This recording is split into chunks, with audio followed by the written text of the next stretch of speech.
महाशिवरात्रि के मौके पर डायबिटीज के मरीजों के मन में तरह तरह के सवाल उठते हैं कि देवों के देवा महादेवा को खुश रखने के लिए उपवास किया जाए या फिर नहीं। व्रत में अगर एहतियात नहीं रखो तो हो सकता है नुकसान भी हो जाए, क्योंकि एक छोटी सी गलती ब्लड शुगर को हाई ब्लड शुगर में तब्दील कर सकती है या फिर लो कर सकती है। नमस्कार, मैं हूं अंशिका शर्मा और आप देख रहे हैं सवाल सेहत का। इस वीडियो में हम आपको बताएंगे कि हाई ब्लड शुगर किन चीजों को खाने से कम या ज्यादा हो सकती है। साथ ही हमारे हेल्थ एक्सपर्ट डॉक्टर एम वली बताएंगे हाई ब्लड शुगर को कंट्रोल करने के उपाय। जाते जाते वीडियो में आपको मिलेगी एक हेल्थ टिप जो ला सकती है आपके जीवन में खुशियां। रूटीन लाइफ में जुबान के चटकारे की वजह से खूब मिठाई खाते हैं, है ना। जुबान के जायके के लिए चाय, दूध एक्सेट्रा चीनी भी डाल लेते हैं, लेकिन क्या आपको पता है कि ज्यादा चीनी खाने से आप जाने अनजाने में डायबिटीज को बुलावा दे रहे हैं। चीनी में कैलोरी का लेवल बहुत ज्यादा होता है, जिसकी वजह से हमारी भूख मर जाती है और वजन तेजी के साथ बढ़ने लगता है। वजन बढ़ने से बॉडी का ब्लड सर्कुलेशन गड़बड़ा जाता है। इसका सीधा असर हार्ट अटैक या फिर किडनी पर पड़ता है। हाई ब्लड शुगर अगर कंट्रोल नहीं होता है तो किडनी डैमेज भी हो सकती है। मेडिकल के एक सर्वे में पाया गया है कि डायबिटीज के मरीजों को हरी पत्तेदार सब्जियां और सलाद खाने से फायदा मिल सकता है। हेल्थ एक्सपर्ट डॉक्टर एम वली के मुताबिक हाई ब्लड शुगर को कंट्रोल में रखने के लिए ड्राई फ्रूट्स जैसे कि अंजीर, बादाम, काजू, अखरोट और पिस्ता आदि खाना फायदे का सौदा है। आजकल सबसे बड़ी बीमारी है हाई ब्लड शुगर। कोविड के बाद 7% लोगों में शुगर बढ़ गई है, ब्लड प्रेशर बढ़ गया है, लोगों में मोटापा बढ़ गया है और ये सब चीजें आपस में रिलेटेड हैं, जिनको हम लाइफ स्टाइल डिजीजेस कहते हैं। और हाई शुगर सबसे खतरनाक है, इसको हम ग्लूकोटॉक्सिसिटी भी कहते हैं।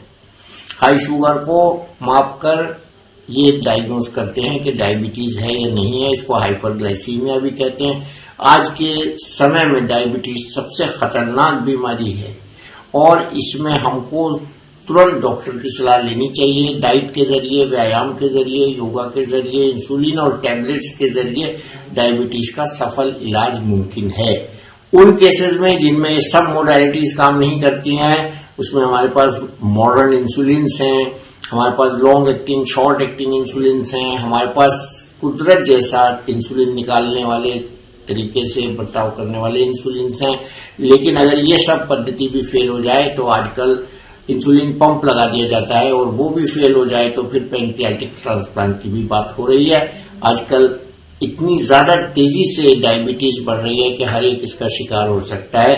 प्रेगनेंसी में लेडीज को डायबिटीज हो सकती है, उसको हम गेस्टेशनल डायबिटीज कहते हैं। आमतौर से डायबिटीज दो तरह की होती है, एक बचपन की डायबिटीज जिसको हम टाइप 1 कहते हैं, एक एडल्टहुड के बाद 45 और उसके आगे डायबिटीज होती है, उसको हम टाइप 2 डायबिटीज कहते हैं।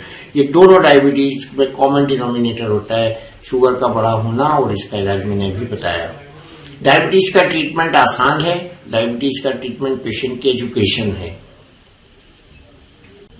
फ्रुक्टोज लगभग सभी फलों में होता है। ये एक डाइजेस्टेबल शुगर है, हल्की शुगर है और ग्लूकोज से डिफरेंट है और ये इसके ज्यादा बढ़ने से नुकसान नहीं होता है। और बॉडी में पूल होता है जो ग्लूकोज फ्रुक्टोज में कन्वर्ट कर सकता है और फ्रुक्टोज को ग्लूकोज में कन्वर्ट कर सकता है। लेकिन ओवरऑल हमें शुगर्स पे कंट्रोल करना चाहिए। जहां तक सवाल है तांबे का, तो तांबे के बर्तन में पानी पीना बहुत अच्छा है, सेहत के लिए बहुत अच्छा है। कॉपर एक ट्रेस एलिमेंट है। कॉपर ब्लड के फॉर्मेशन में, नसों में, ब्रेन में, मेमोरी में और इंटेस्टाइनल मूवमेंट में, बोन के अंदर ब्लड सेल्स बनने में, इन सब चीजों में कॉपर बहुत फायदा करता है। और आजकल तो मॉडर्न लिविंग में कॉपर के यूटेंसिल्स बहुत तरह तरह के थर्मस बन रहे हैं, ग्लास बन रहे हैं, तो हमको तो अपने सिराने ही रखना चाहिए कॉपर का बर्तन। दूसरे खाना पकाने के बर्तनों में हमें स्टील का त्याग कर देना चाहिए, एल्यूमिनियम का भी त्याग कर देना चाहिए और हमको कॉपर के बर्तन अपनाने चाहिए।